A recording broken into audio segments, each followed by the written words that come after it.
It's about 30%. But let's just keep that, it might be 25% in your county, not 30%. Let's just keep that number. Is that nationwide or just in California? You were talking California, but I will tell you, in 8 states in America, the voter rolls have more people in them than they have 18 and older people. Okay, 8 states. Okay, and it's not those evil Democrats. Kentucky has 105% of their people registered. Oregon has 105% of their people registered. You see what I mean? It's not Democrat versus Republican. It's we the people versus central control of our elections. Did I answer that? Okay. So here we are in California. 30% of the people don't belong there. But you in California mail everybody a ballot. Okay. So now just think about this. You mail out 100 ballots. Where did 30 of them go? You understand what I'm saying to you? Okay. In Los Angeles, I was talking to some UCLA students. They were being offered $200 a ballot that they turned into a local NGO.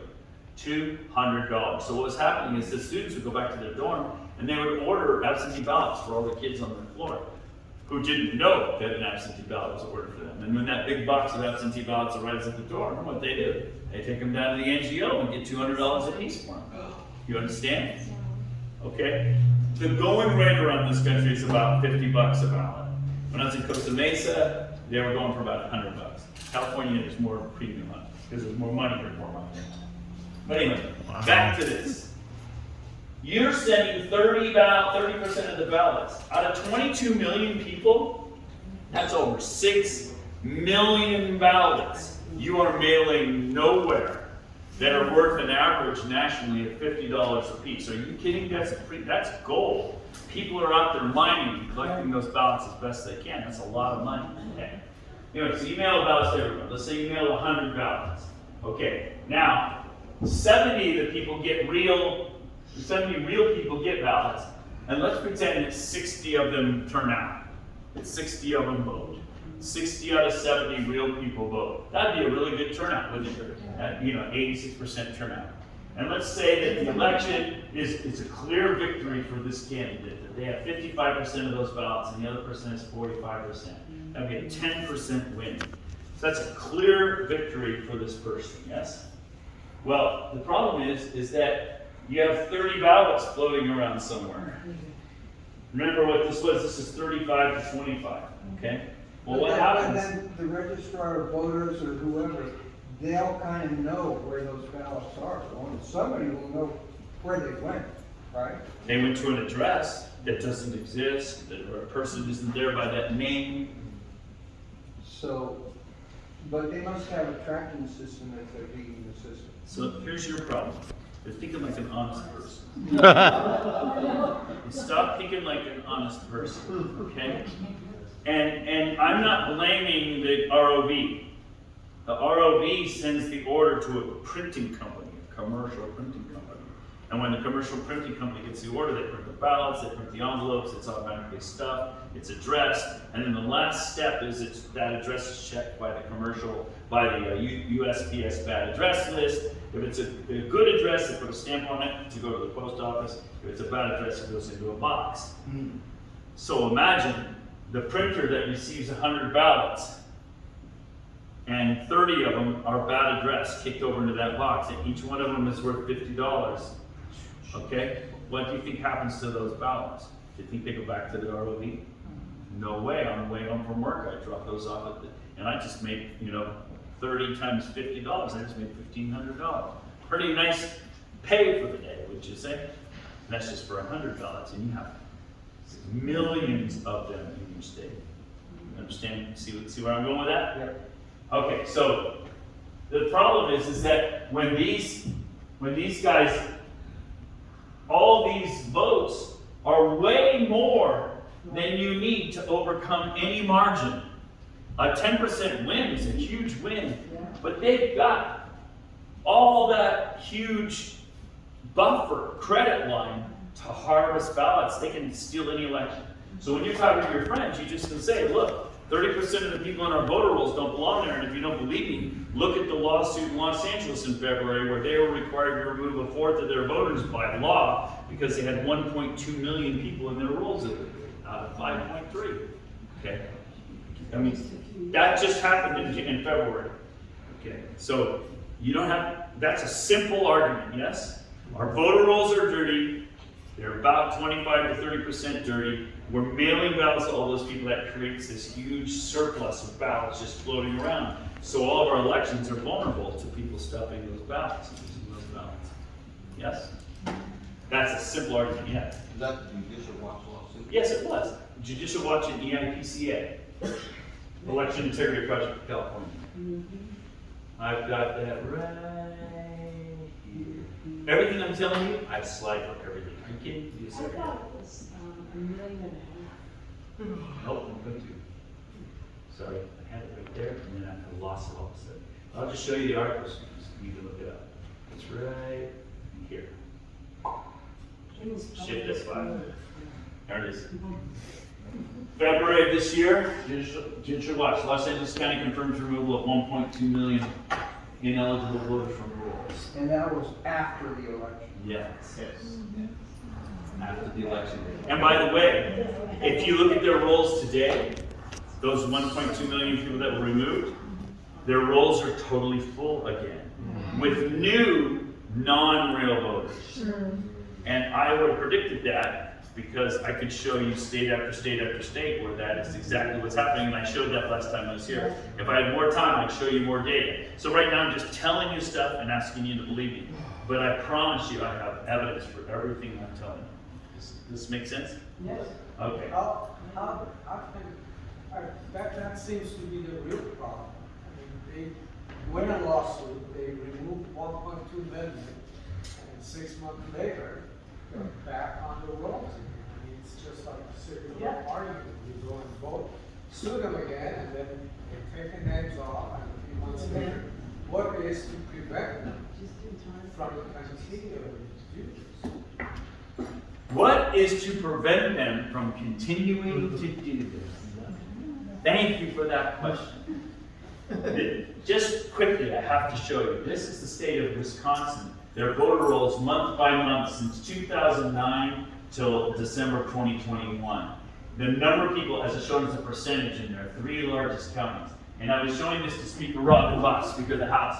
And I said, notice that right before 2012, your voter rolls suddenly surged. And then after the election, they took them out.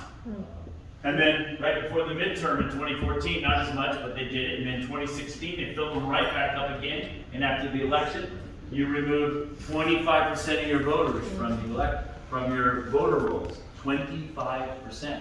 And they were all back again in time for the 2020 election.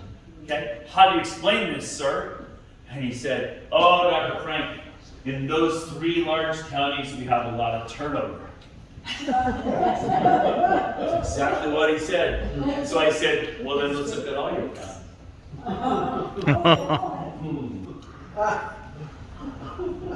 When this graph went public, I testified before this is 3 days of work.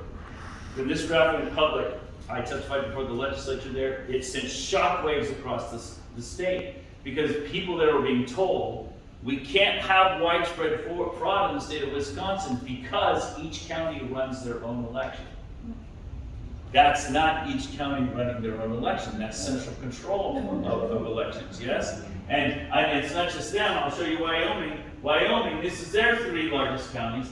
They didn't even know this was happening to them in the state of Wyoming. They're the most conservative state in the country. They have 8 out of 9 people registered Republicans. They voted 3-1 for Trump. They're the most conservative. I can show you all the counties. They all follow the same pattern. And they're changing 20 to 25% every 2 years on average. Okay, that's the most conservative state in the country. You guys are in California, and so I know why you think the way you do. You think, oh, I grew up in Petaluma. I know what it's like out here, Sonoma County. And we think, oh my gosh, it's the horrible government. We have this horrible democratic communist government. No, there isn't one good legislature left in this country. And I can make that point to you here. This is their legislative session in Wyoming this year. They only have a 40-day legislative session. That might be some advice to California. But anyway, they have 40 days, and they have 26 Republicans who vote in their legislature, who vote like their most conservative Republican. And then they have 26 Republicans who vote like their 6 liberal Democrats from the 6 big cities. This is the most conservative legislature in the country. And it's 26 against 26 plus 6. And so you might remember that last year they got rid of Liz Cheney. They built a movement and they had an overwhelming election and they got rid of Liz Cheney. At the same time, they put in a new Secretary of State. His name is Chuck Gray. He's my bud. He's my favorite Secretary of State in the country. I've known them multiple times now. He's all about election reform, and he was elected on the coattails of that election to get rid of Liz Cheney, which is wonderful. See why you need a movement. You build a movement, you can do a lot of good things all at once. Okay, the very first law that this legislature tried to do this year was to remove election authority from the Secretary of State.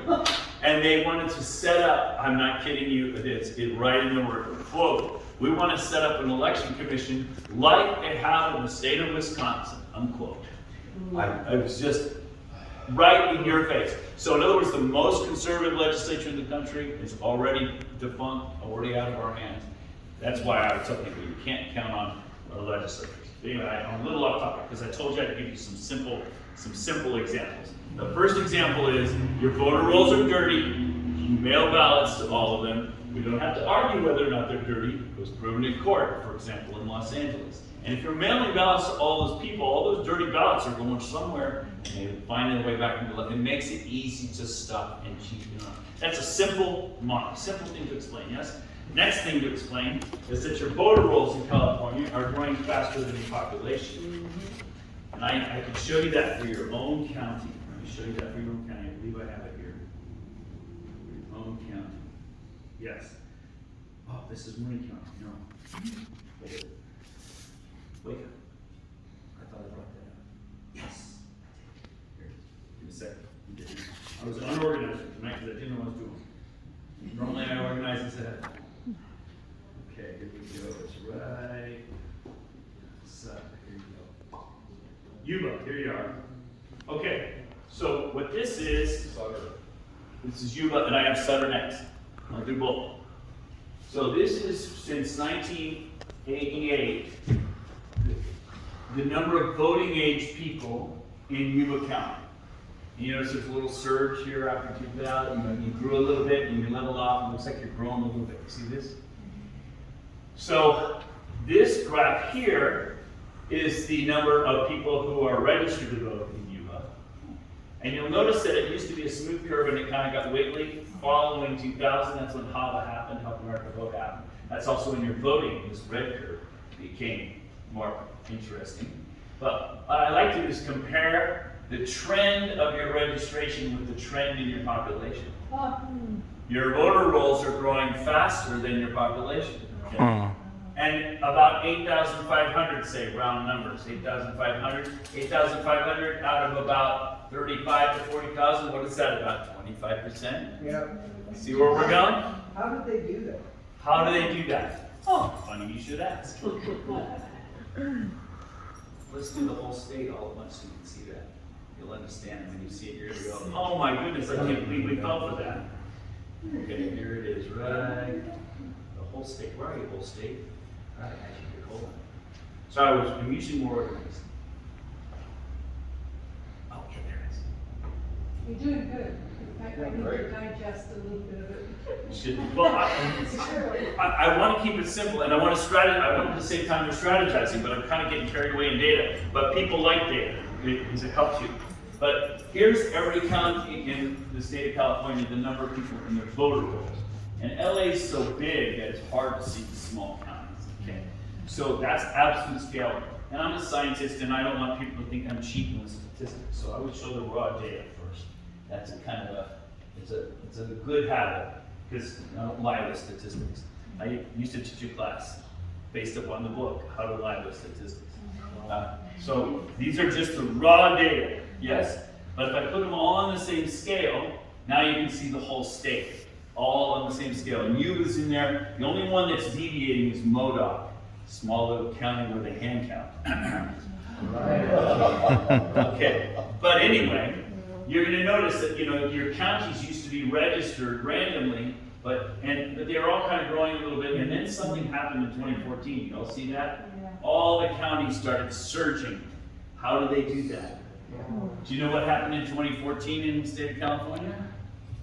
Motor voter. Oh, Every person who gets a driver's license is automatically registered to vote. Everybody who gets any social services is automatically registered to vote. So, and you encourage illegal aliens, for example. And you encourage, so I it's, don't. right. But I'm saying your state does. And so what happens is, even people that are not interested in voting, never want to participate, who get a driver's license, they're in the rolls. And they're low, they're low propensity voters, they don't turn out. And so their name gets used by other people, yeah. Even people, sitting on Medicare. Yeah, that's what I'm saying, yeah, anybody, that's correct. Any government services, you're automatically put on the voter rolls. And so that started happening. That's why your voter rolls are growing faster than your population. It makes perfect sense. You changed the way you're registering people to vote. It should track, shouldn't it? Yeah. Well, I've also heard that every government service you go to is offering to register you. They don't just offer, they just do it. Do it, well. Yeah. So one person could be registered several times. Yeah, but if a duplicate registration comes in, they get filtered out. Sure enough. No. What could happen is, T.J. Jones signs up, and then Thomas James Jones signs up, and sometimes you'll get, and they'll both have the same birthday and live at the same address, but the voter rolls, that doesn't happen too often.